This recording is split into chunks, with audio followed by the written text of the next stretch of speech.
I think we're gonna get started. Sorry for the delay. I'm Teddy Downey. I'm the CEO and executive editor here at the Capitol Forum.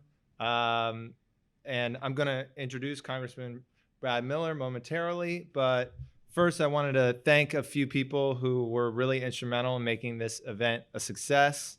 At the Capitol Forum, I wanted to thank Susan Gravitt, who heads up our events team, and Brendan Pulsford as well, who took care of a lot of the logistics, and Jake Williams as well, who contributed a lot as well. Our event partners who were amazing in helping us get speakers. In particular, I want to thank David Siegel at Demand Progress, Lisa Donner at Americans for Financial Reform, Jeff Hauser, Revolving Door Project, and Barry Lynn from Open Markets. And our partners were also instrumental in helping us attract a really diverse audience. We've got advocates, academics, law enforcers, policymakers at the state and federal levels. So a really interesting group, a lot of different types of folks. And, we owe a lot of that to the partners that we're working with. With that, I just want to lay out sort of three themes for the event. The first is, I think there are clear problems with a lot of the markets that we're going to be discussing today, and that's one of the things we're going to discuss is what are those problems. Second, we're going to discuss what populist solutions to those problems would be, and some of the tools, particularly executive authority, that can be used to solve those problems. And third, we're going to discuss some of the personnel fights that happen when there's fights between the populist wing of the party and other elements of the party, the Democratic Party in particular. And I think this is all comes in the context of, there's clearly a populist movement in the Democratic Party. I was going to highlight results from the Iowa caucus, but the only thing I can really say is if you look at the prediction markets, populist candidates are doing pretty well in terms of who's going to win. I think Bernie Sanders, I saw, was at 40% likely to win the Democratic nomination. Behind him, weirdly, is Bloomberg at 20%. So there's a pretty stark choice there, I think. And we're going to be talking about the populist side of that today. And so I want to introduce Congressman Miller now, who's our keynote speaker to kick things off for our event. He's a champion of a lot of these populist ideas, and he certainly in Congress when it was not a move, it wasn't as big of a movement, it wasn't as clearly a sort of like having as much of a presence in the party, and so he's been a champion of a lot of these ideas. He was former representative for North Carolina's 13th congressional district from 2003 to 2013. During his time in office, he proposed to create independent agency that became the CFPB, and he shepherded that legislation through the House, worked with then FDIC Chair Sheila Bair to toughen the living will provision of Dodd-Frank, and introduced an amendment to restrict risky speculative trading undertaken by banks. That amendment is now known as the Volcker Rule. And he was one of the few people to introduce legislation and recognize the issue in subprime mortgages. He introduced legislation in 2004 in his first term in Congress. So a great member of Congress, like a big leader in this area. And please give a warm welcome to Congressman Miller. Thank you. When Teddy says that I was a leader on these issues or a champion on these issues, and there really wasn't a populist movement, what he's really saying is it was pretty damn lonely. When Elizabeth Warren said that her first choice was a strong CFPB and her second choice was a fight that left blood and teeth on the floor, she was volunteering my blood and teeth, and I'm not sure, and her own, and I'm not sure who else's. I'm glad to be here. More important, I am glad that you're here. This would never have happened, certainly 10 years ago, or really even 4 years ago. In 2016, somewhat remarkably, the Clinton campaign never caught on that the Sanders campaign, which got 47% of pledged delegates, that there was something behind it, that it didn't just come out of nowhere. They expected that Bernie's campaign, they kind of welcomed Bernie's campaign because they thought that would kind of position her as more in the center. They never figured out where his support came from, that there was actually a base for it. And even after she won the nomination, rather than try to figure out what had happened and how to win the people who had supported Sanders, the campaign kind of turned to how to bring soft Republicans who were disaffected with Trump. And so they touted that Henry Paulson, who'd been Treasury Secretary and president of Goldman Sachs, was supporting her, and Meg Whitman, who had been CEO of what? Anyway, she'd been a CEO. They touted Hank Paulson like the bank bailouts were really wildly popular. They never seemed to catch on that there was something going on in the country, even though I knew what the polling was. I'd seen my own private polling as a member of Congress, and then I'd seen the public polling, and I thought surely after the convention she would make a turn more towards a populist message, and she never did. The campaign never did, and even now. I mean, if you depend upon MSNBC and CNN for all of your political analysis, you would still not know that there was anything out there or where it had come from. When their analysts talk about the populist wing of the Democratic Party, their Democratic strategist, it is either with open animosity, or it sounds like an anthropologist talking about the peculiar customs of some remote, isolated tribe. It is not that they understand what the populist wing of the party is, or what their complaints are and what their agenda is. I'm glad to be regarded as a populist champion now. It has not always been so. When I arrived in Congress in 2002, I thought of myself as a moderate, certainly in the sense of temperate. One of my first, and I would frequently go to dinner and be the only member of the table who wasn't a blue dog. Think about who I am culturally. I'm from a small town in the South. So I hung out with them. I watched ball games with them. I drank beer with them. I went to dinner with them. And they would say, why aren't you a blue dog? And I said, have you looked at the way I vote? And they said, that doesn't matter. We like to hang out with you. Why don't you join the Blue Dogs anyway? In my last term, I was a member of the Progressive Caucus, but I think I'm the only member of the Progressive Caucus who was a conscript. It is otherwise an all-volunteer force.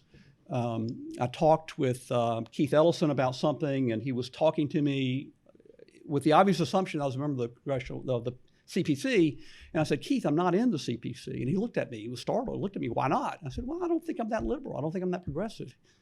He gave me a very funny look and said, you are very progressive. And then I looked at a list later of who was in the CPC, and my name was on it. Keith had added me without my permission to see if I demanded that he take it off, and I never did. And there certainly was a left in American politics. It may have been seen as kind of inconsequential, but there was a left in American politics. I remember, I used to get irate or scolding emails from a lefty in my district who would write me emails to let me know what a disappointment I was. And I remember one in particular that said, I had opposed the war before we invaded Iraq.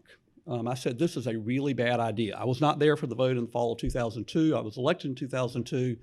But one of the first decisions I had to make of consequence was whether I would support the invasion or not. And I came down on the not side. But she thought I was not vocal enough. I should talk about the war. That was what everybody cared about. And maybe a few other things. Why don't we hear from you about genetically modified foods, Frankenfoods? Bernie or Dennis Kucinich is all over that. Why don't we hear from you? But instead, you're wasting all your time on subprime mortgages. Nobody cares about that.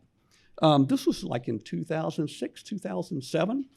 So economic issues were not really where the tipping point, the dividing line, the fault line was in American politics. And generally the political debate was pretty infuriating to participate in. The views that are now being described as neoliberal, and I don't think I ever heard the term neoliberal when I was in Congress, but they were described as kind of neutral, antiseptic, technocratic analysis, shouldn't be affected by tawdry politics. And the politicians who opposed the policies that resulted from that neutral technocratic analysis either were of limited intelligence and just could not understand the issues, or were worse, were populist or demagogues, and they viewed the two terms as interchangeable, that pandered to the ignorance and prejudices of the great unwashed.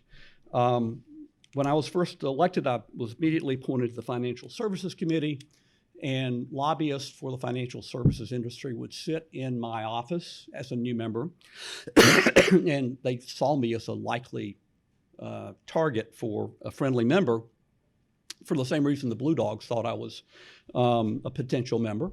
And they would explain their position, and it was talking points, and I nodded and smiled and was friendly and thought, this doesn't make sense to me. Some of this I know is wrong, and more of it I suspect is wrong.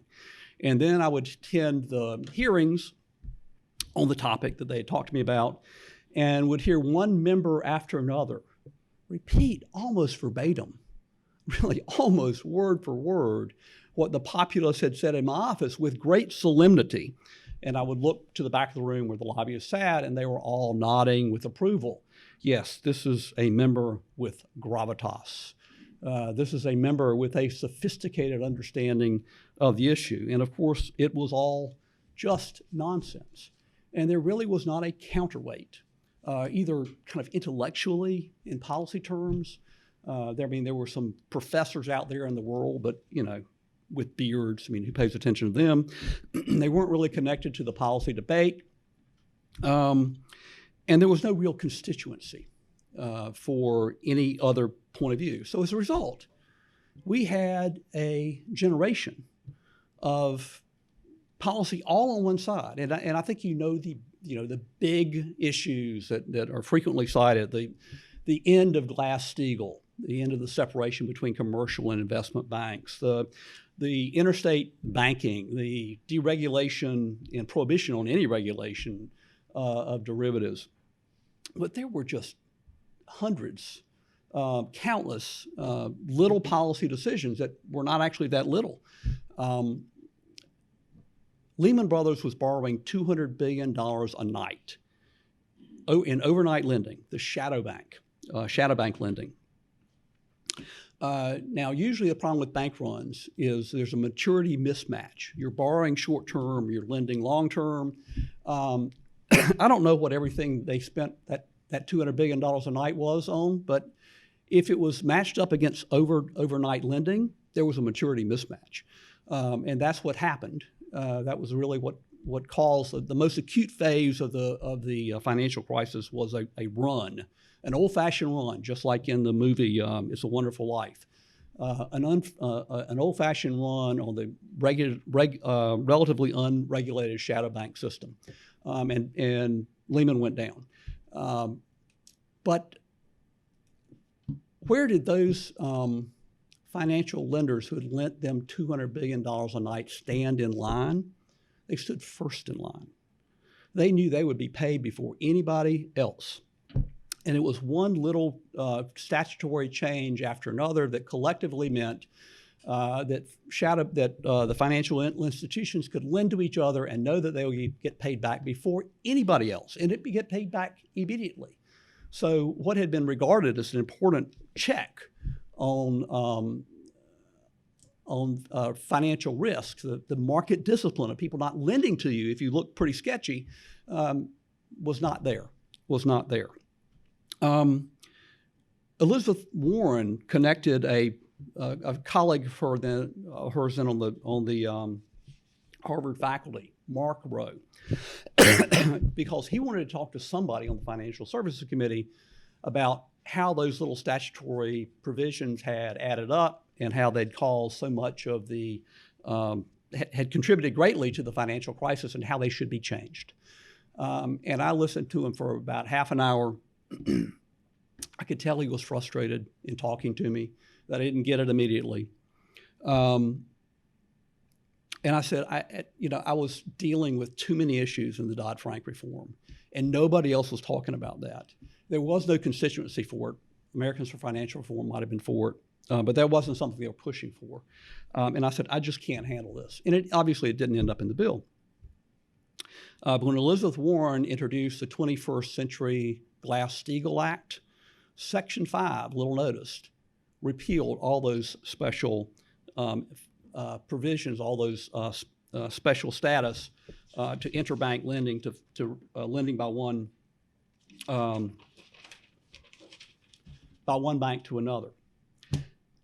And as a result of 40 years of that, we had an enormous concentration of financial and political power. We had the worst income and wealth inequality since the 1920s, since before the New Deals. And we had a financial crisis and a foreclosure crisis. And that was really when everything changed. When there was a constituency, there was thought given. Now, we didn't have ideas on the shelf in the fall of 2008 when we might have pushed to get stuff in the bank bailout. We have that now. We have that policy infrastructure now. We didn't then.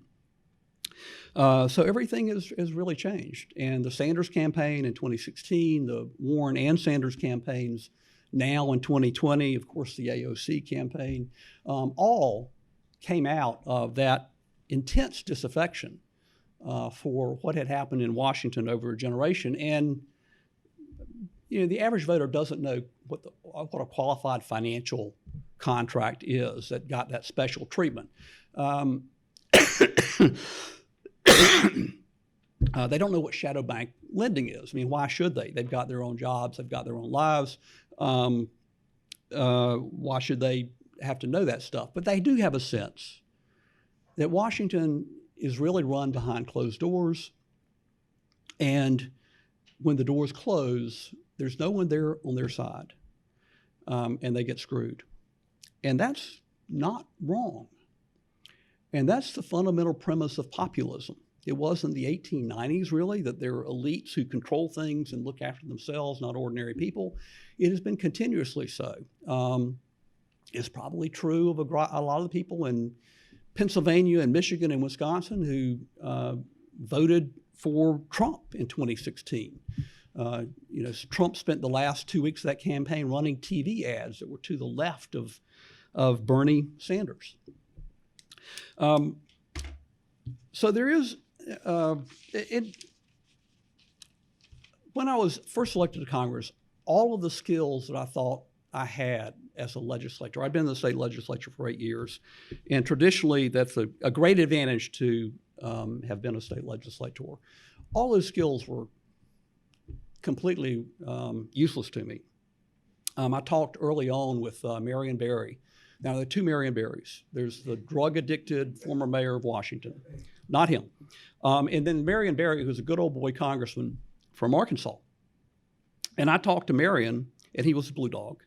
I talked to Marion about how he'd gotten in politics. And Marion and his brother were big rice farmers. They were the biggest rice farmers in Arkansas, and rice farming is big in Arkansas. And he said that Bill Clinton, the young governor, introduced a bill for water management.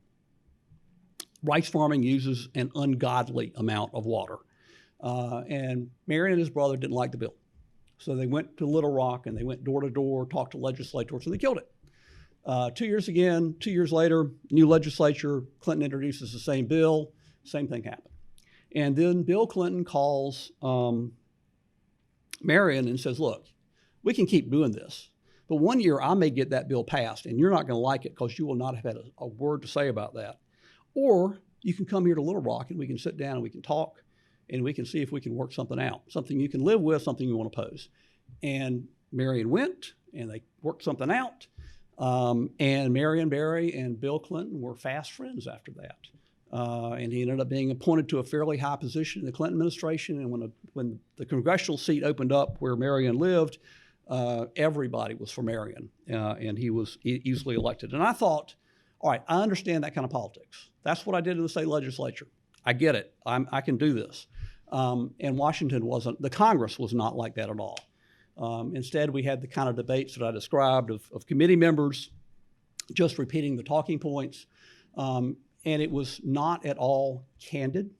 A lot of the back and forth to reach a compromise can be candid. It particularly is so when everybody has a legitimate business interest.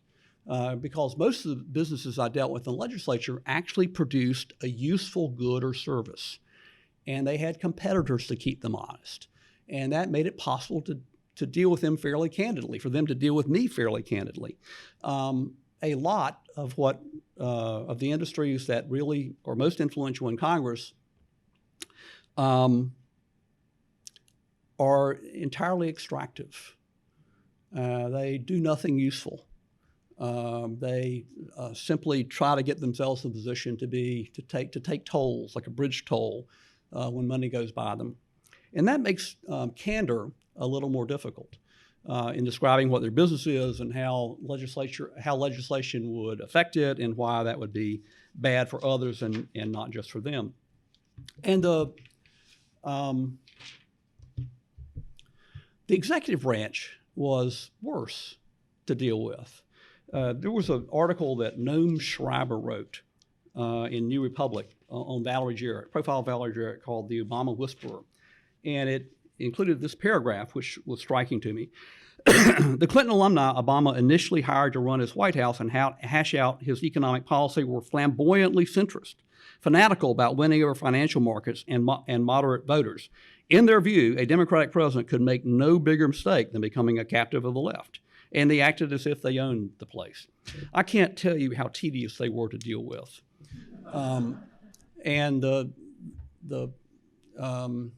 What smug little ships they were. But that's what we were dealing with. And they all went to great schools. Many of you probably went to great schools. You know who gets into the elite universities. I went to Columbia Law School, but I was accepted on because of the cracker quota that applied to kids from the lower middle class, the working class in small southern towns who had gone to the local public schools and then got good grades at their state university. But most of the people who were at Columbia Law School had wanted to go to the Ivies, wanted to go to the elite university since they were like 5 years old. And they organized their lives around that. They, always got good grades. They were always doing extracurriculars because that would look good on their college application. And then when they got done with that, when they got done with law school, when they got done with school, they would go to whatever the most prestigious job available to them would be. They would become an associate at Covington and Burling, or we're on the same floor with Cooley, with white shoe law firms, or they would go to work for McKinsey. They would, which will always look good on your resume.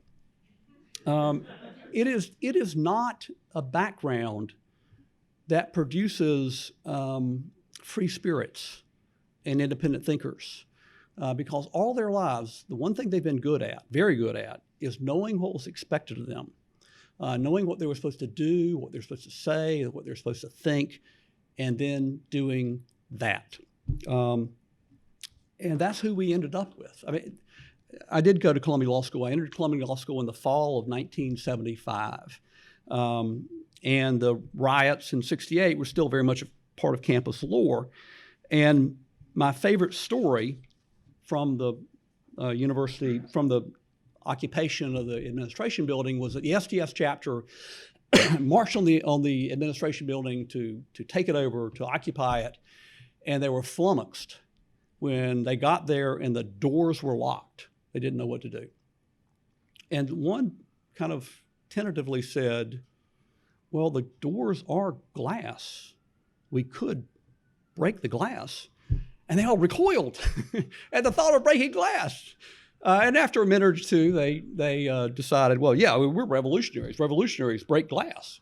But they were still the kinds of kids who didn't break glass, were raised not to break glass. And those are the kind of people who end up in policy positions. There is a real difference between the establishment and the new populist wing. It is not defined by their being deeper on the policy, more sophisticated in their understanding. In fact, a lot of what their policies are just crap. Their reasoning is not really very persuasive at all, and there is a lot of intellectual depth in the progressive wing and the reforms being proposed by the progressive wing. It is not that they are pragmatic and know how to compromise, and we don't. We hold out for an unobtainable ideal. We compromise too. I've compromised everything that I've ever really dealt with, including the CFPB. We know how to compromise. The difference in 2008 and 9 and 10 was we wanted different things. It wasn't that they knew to take a half loaf and we did not. It was that we wanted different loaves. And it's not that our positions are wildly unpopular with the American people. There may be some that are. It is not that our positions are unpopular with the American people, and theirs are more in the middle. I mean, I've looked at the polling. People want populism. They want an economy that is working for them. They want decisions made in government that are on their behalf, and they don't believe it's happening now. And then the specifics, they want to break up the big banks. And I introduced the legislation to break up the big banks. I thought, maybe I ought to poll this and see if people like what I did. They loved it.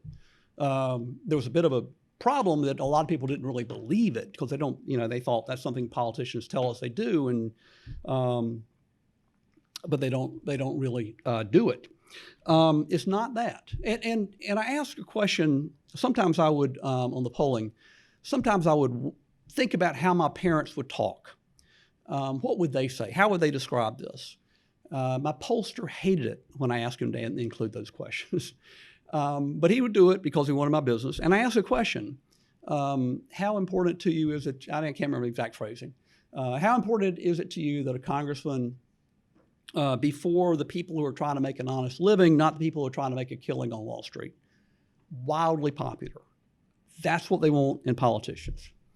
There is obviously a long list of what we can do if we regain the presidency. It would be better to have the presidency and Congress, but many of the proposals that have put us where we are, the changes in the law, have been done without a word of legislation. We just stopped enforcing the antitrust laws. We could do that again. That was how at the beginning of the century, the Gilded Age oligarchs were, the robber barons were brought to heel somewhat. We can enforce the antitrust laws. Now stock buybacks are doing terrible things to our ability to make the economy work and make corporations productive in the long term.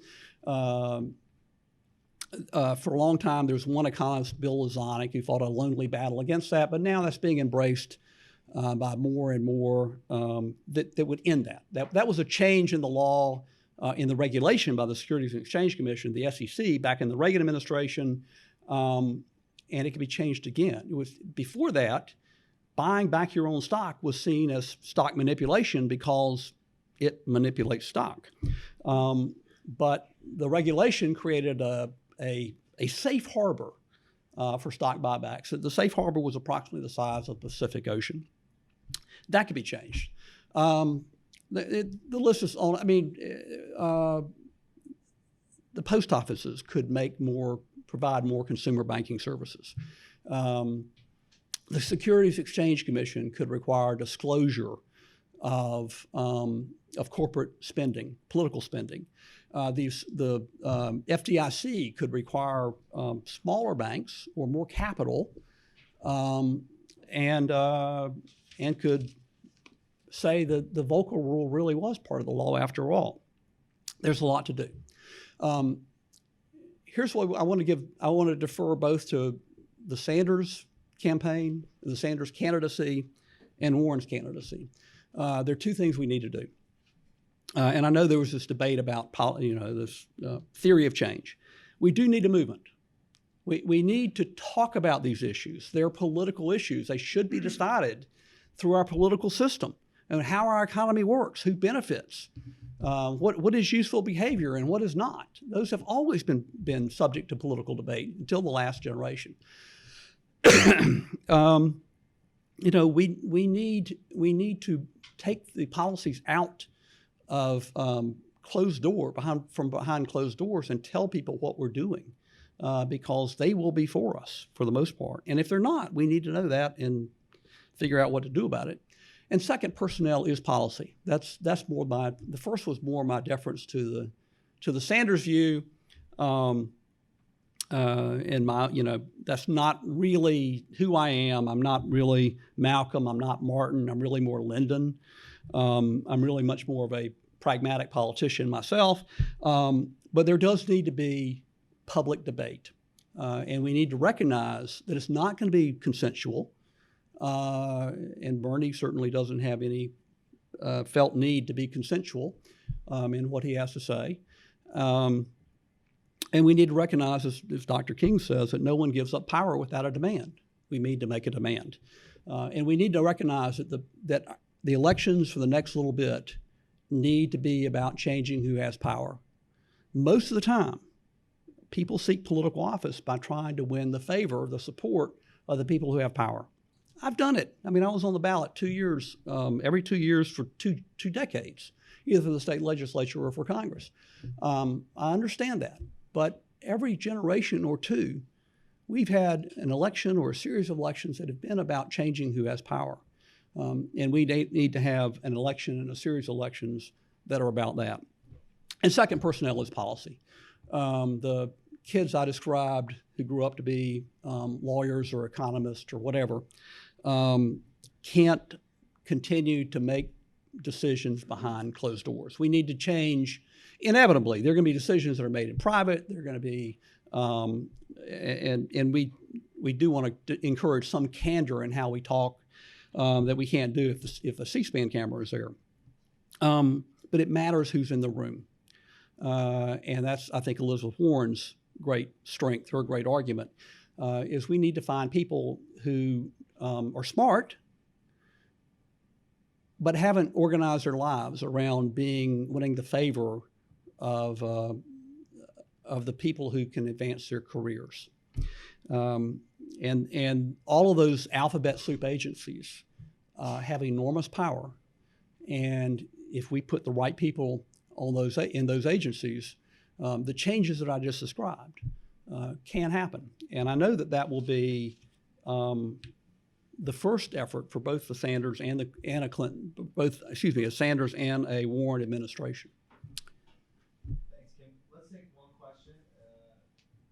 Does anyone have one or two questions? Anyone have any questions for Kyle? Nobody? I'll ask All one right. question. So, do you were there in Congress? It wasn't, a big populist movement. You look at the Democratic Party now. I mean, I think one reason we're having this conference is, even though Bernie Sanders is leading the polls and the prediction markets for being the Democratic nominee, you actually don't see a lot of rigorous analysis and discussion around his proposals and Warren's proposals.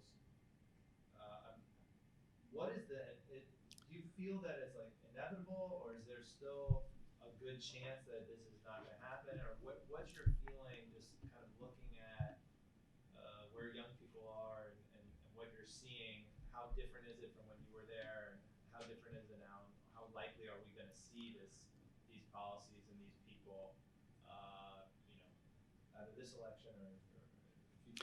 Yeah, I don't know why anyone who would have entered the job market after 2008 would think this is a great economy, a great system, everything works well. It doesn't really need more than maybe tinkering changes.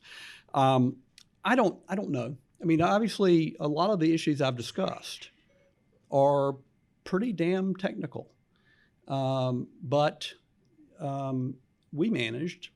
I was not very much involved, but some of the fairly technical issues that came up to ratchet back Dodd-Frank ended up with a public outpouring that don't do this. The end of the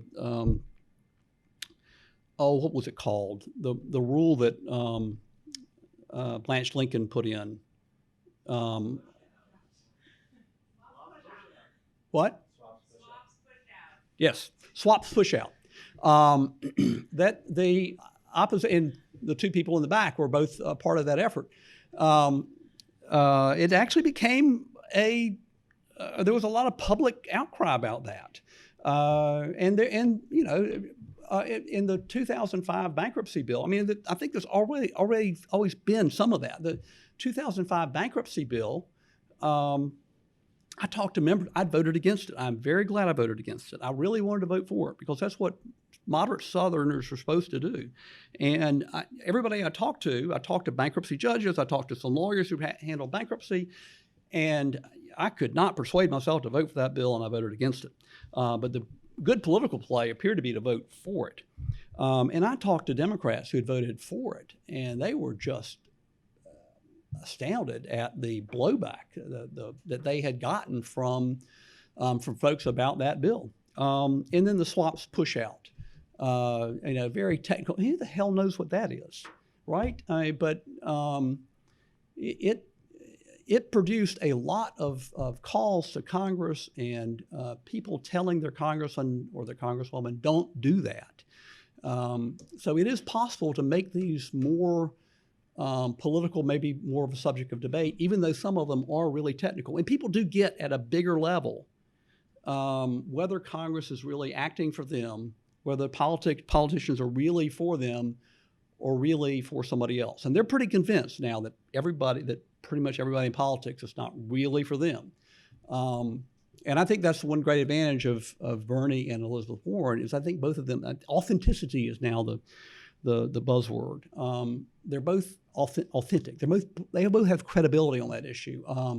Bernie has been saying that we were a corrupt oligarchy even before it was true. And Warren has been so in the fight in the against the financial institutions, against consumer abuses in the financial, and she has made herself such a pariah, good for her, by them, that she is very credible too. But it's very hard for rank and file members to get that credibility. I don't think I ever really achieved it. I think most people thought in my district they liked me well enough. I mean, my polling was always okay, but they didn't see me as a great champion of anything. They didn't quite get it. Thank you so much. All right.